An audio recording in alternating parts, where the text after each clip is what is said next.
नमस्कार साथियों, मैं हूं Pramod Kumar Kandwal intensive spiritual path से।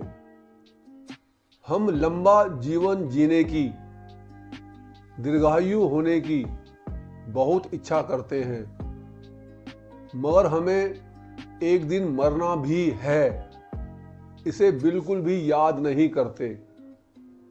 जबकि हमें पता होना चाहिए कि मरना तो जिंदा रहने से भी ज्यादा जरूरी है।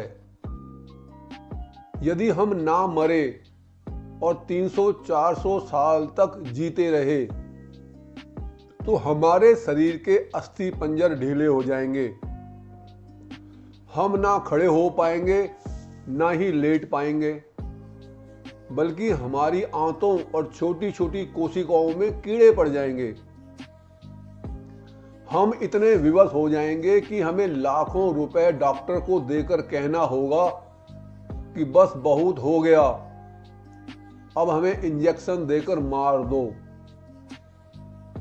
इतना जीवन में आनंद नहीं मिलेगा जितना बुढ़ापे में कष्ट हो जाएगा। और जो कुछ भी हमने संसार में सुख भोगा होगा उसे हम हमेशा हमेशा के लिए भूल जाएंगे। विद्वान वो है जो प्रभु की दया को हर स्थिति में पहचाने तथा मृत्यु को जिंदगी से ज्यादा महत्व दे, उसकी याद में रहे। परमात्मा की सर्वाधिक उपलब्धता के कारण ही हम उसका सम्मान नहीं करते। हमारी आंखें, हमारे हाथ और पैर हरदम हमारे साथ रहते हैं। क्या हम इनका सम्मान या पूजा करते हैं? हम दूसरों से तो हाथ मिलाते हैं, पर क्या हमारा एक हाथ दूसरे हाथ का सम्मान करता है? हम इन दोनों हाथों से मनमाना काम लेते रहते हैं। इस संसार में मिट्टी, पत्थर, कंकड़ बहुत ज्यादा है। यही कारण है कि हम उनका सम्मान नहीं करते। मगर सोना, चांदी, हीरे, जवाहरात बहुत कम हैं। उसके पीछे हम लड़ने मरने तक के लिए तैयार रहते हैं। ईश्वर ने अपने आप को हमारे लिए सबसे ज्यादा पर्याप्त तथा उपलब्ध बनाया है, ताकि उसकी प्राप्ति में हमें किसी प्रकार की कोई कठिनाई ना हो। मगर आश्चर्य की बात है कि जो सबसे ज्यादा उपलब्ध है, हम ना उसका सम्मान कर रहे हैं और ना ही उसे सच्चाई से प्राप्त कर रहे हैं। हम बचपन से ही सुनते आए हैं कि परमपिता परमात्मा सर्वशक्तिमान है, कोई उनके आस पास भी नहीं। हमने प्रैक्टिकल रूप में उनकी अतुलनीय शक्ति को कभी महसूस भी नहीं किया। इसलिए उस सर्वशक्तिमान प्रभु ने मार्च 2020 में एक छोटे से कोरोना नामक विषाणु को एक्टिवेट करके पूरी दुनिया को एक साथ घर में बैठा दिया।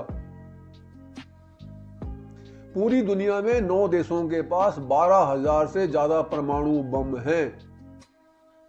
यह विषाणु जो आंखों से दिखता भी नहीं है, कोई भी देश उसका कुछ नहीं बिगाड़ पाया।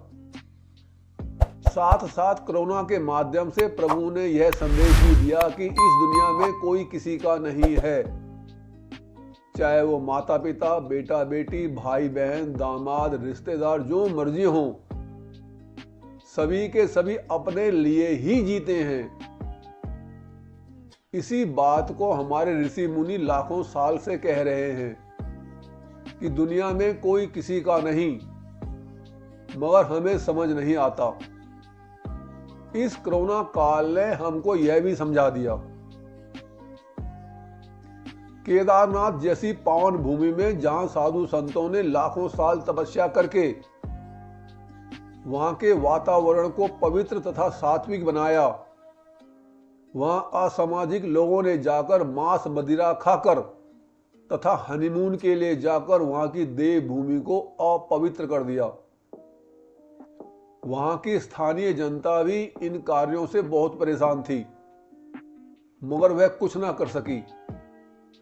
तब प्रभु ने स्वयं इस कार्य को अपने हाथ में लिया और बादल को बारिश की बजाय एक झटके में ही नीचे गिरा दिया। हम सब जानते हैं कि वहां पर कितना भारी नुकसान हुआ, मगर जो सफाई मनुष्य को करनी थी वो भगवान ने स्वयं ही कर दी। इसका मतलब हम तभी समझेंगे कि प्रभु सर्वज्ञ तथा शक्तिशाली है जब वह हमारे ऊपर कोई ना कोई विपत्ति लाएंगे। उनके प्रतिनिधि जो कि साधु संत हैं, उनके दिशा निर्देश अनुसार चल करके हम अपने जीवन को सुखमय तथा सुरक्षित क्यों नहीं बनाते। यदि हम शिक्षा लेना चाहें तो प्रकृति से बढ़कर कोई शिक्षक नहीं है। सूर्य 450 करोड़ साल से धरती में ऊष्मा फेंक रहा है। क्या कभी ऐसा हुआ है कि सोमवार को वह गर्मी भेजता है, मंगलवार को बर्फ तथा शनिवार को कंकर पत्थर की बरसात करता है? हर ग्रह अपनी धुरी पर घूम रहे हैं। उन्हें मालूम है कि यदि मैं किसी दूसरे से टकरा गया तो पृथ्वी में जीवन समाप्त हो जाएगा। वह अपनी धुरी में घूम घूम कर हमारी रक्षा कर रहे हैं। उनको भी इतना ही समय हुआ है जितना सूर्य को हुआ है, पर क्या हम इतने कंसिस्टेंट हैं? हमारी जितनी भी आयु होती है, 70 साल या 100 साल, क्या उसके अंदर हम इतने ज्यादा अनुशासित होते हैं कि जिस अच्छे कार्य को हमने शुरू किया उसको अंत तक निभाते हैं? हमारे अंदर कितनी दयालुता है, हम दिन भर में कितनी दया दिखाते हैं, दूसरों की कितनी सेवा करते हैं, दूसरों के दुखों को कितना अपना समझते हैं। सिखों के 10वें गुरु श्री गोविंद सिंह जी जब मुगलों से युद्ध करते थे और उन पर तीर चलाते थे तो उनके तीर में एक सोने की छोटी सी डली बंधी होती थी, ताकि जिस सैनिक की इससे मृत्यु हो उसका इस सोने के टुकड़े से दाह संस्कार भी हो जाए। शत्रु पर भी दया करने वाले व्यक्ति ही संत हो सकते हैं। आज किसी की सेवा करना तो रहा दूर, एक गला काट प्रतियोगिता चल रही है जिसके अंदर मानवता का विनाश हो रहा है। कुछ व्यक्ति इस बात पर बहुत बहस करते हैं कि पहले मुर्गी हुई या अंडा। यदि अंडा पहले हो गया तो इससे हमारी साधना में क्या फर्क पड़ेगा? यदि मुर्गी हो गई तो क्या नुकसान हो जाएगा? चाहे मुर्गी हुई या अंडा हुआ, परमात्मा की अद्भुत कला तो दोनों में ही है। मुर्गी और अंडा दोनों ही तो जन्मदाता हैं और इस जन्मदाता को जन्म देने वाला वो सर्वव्यापी प्रभु है। ऐसी अर्थहीन बातें अक्सर वो बोला करते हैं जिनकी साधना में गहरी रुचि नहीं होती है। हमारे घर में रसोई के अंदर जो सिलेंडर होते हैं उसके अंदर लगभग 14 किलो गैस भरी होती है। लगभग 17 किलो का भारी भरकम लोहे का सिलेंडर उसे अच्छी तरह से कवर करके रखता है ताकि गैस उड़ ना जाए। और फिर 1 महीने में हमारे घर में गैस खत्म हो जाती है, नया सिलेंडर लाना पड़ता है। वह गैस का सिलेंडर हमने बनाया है, मगर इसके विपरीत यदि हम गुलाब के फूल को देखें जिसके अंदर से हर समय खुशबू आती रहती है, उसकी पंखुड़ी कागज के समान पतली होती है। उस पतली पंखुड़ी के अंदर ही भगवान सुगंध को स्टोर करके रखते हैं, वह भी खुले में। किसी भी गुलाब का फूल सिलेंडर से कवर नहीं होता। गुलाब के फूल की खूबसूरती की तो हम बात ही नहीं कर रहे, सिर्फ खुशबू जो उसके अंदर भरी पड़ी है, बिना किसी पैकिंग की, बिना किसी सुरक्षा की, खुले आसमान के नीचे। लेकिन हम में से कुछ ऐसे नासमझ होते हैं जो फूल को 1 मिनट की खुशबू के लिए तोड़ लेते हैं। जैसे ही फूल टहनी से अलग होता है, उसकी सुंदरता तथा खुशबू का सिलेंडर फट जाता है। समझदार व्यक्ति फूल को उसकी टहनी से कभी नहीं तोड़ते, उसकी खुशबू लेते हैं, उसकी सुंदरता का फायदा उठाते हैं। गैस के सिलेंडर में और फूल के निर्माण में जमीन आसमान का अंतर है। हमें गैस के सिलेंडर के निर्माता का तो पता है, वो हमें नजर भी आता है, मगर फूल को बनाने वाला ना नजर आता है और ना ही हमें उसके ऊपर कोई विचार करते हैं और ना ही हम उसे जानते हैं। बल्कि फूल को तोड़ के भगवान की कलाकारी के साथ साथ भगवान का भी अपमान करते हैं। इस दुनिया में एक से बढ़कर एक अजूबे हैं। 7 अजूबों का वर्णन अक्सर होता रहता है।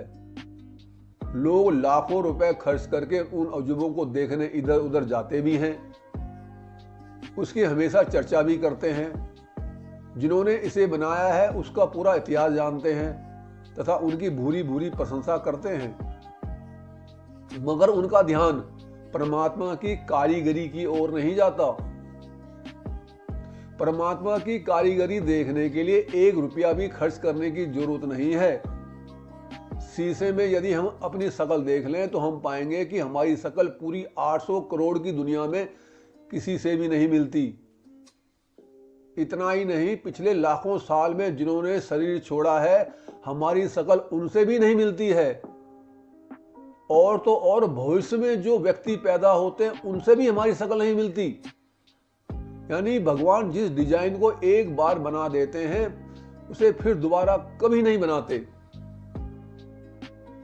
इतना विशेष चेहरा प्रत्येक व्यक्ति का होता है, जिसका साइज भी 1-1.5 फुट से ज्यादा नहीं होता। प्रभु इतने छोटे स्थान में ही कितना कमाल कर देते हैं। यहां तक कि सबकी आवाज में भी पूरी पूरी भिन्नता होती है। सभी एक ही वर्णमाला, बोली या भाषा बोलते हैं। सबके हाथों तथा अंगूठे की उंगलियों के निशान भी अलग अलग होते हैं तथा उन सबका प्रारब्ध भी अलग अलग होता है। यदि हमें कारीगरी ही किसी की देखनी है तो सर्वशक्तिमान प्रभु द्वारा बनाए गए छोटे से छोटे परमाणु, अणु, यौगिक पदार्थों, बड़े से बड़े सौरमंडल, आकाश गंगाओं तथा ब्लैक होल जैसी विशालकाय वस्तुओं में देखनी चाहिए, जिससे हमें प्रकृति की विशालता के साथ यह भी मालूम हो सके कि हमारा परमपिता परमात्मा कितना बड़ा इंजीनियर, बुद्धिमान, दूरदर्शी तथा सबका कितना बड़ा रक्षक है। जब हम प्रभु द्वारा निर्मित हर वस्तु का सतत विश्लेषण करते रहते हैं तो हमें उसके अजूबों के बारे में, उसके आश्चर्य के बारे में पता तो चलता ही है। हमारी श्रद्धा भी उसकी ओर अपने आप ही हो जाती है और हम सभी पाखंडों तथा अंधविश्वासों को छोड़कर प्रभु की सच्ची भक्ति करने लगते हैं तथा हमें उसकी प्राप्ति भी आसानी से हो जाती है, जो हमारे कल्याण का कारण बनती है। बुद्धिमान वो साधक है जो करे प्रकृति विश्लेषण, स्वयं भी बने ज्ञानवान, देकर जाए नया अन्वेषण। यदि संदेश आपको ज्ञानवर्धक तथा उपयोगी लगता है तो आप चैनल को सब्सक्राइब तथा वीडियो को लाइक, कमेंट और शेयर भी कर सकते हैं, ताकि रिलीज होने वाली सभी वीडियो का नोटिफिकेशन आपके साथ साथ आपके प्रियजनों को भी मिलता रहे। गुरु भगवान सबका कल्याण।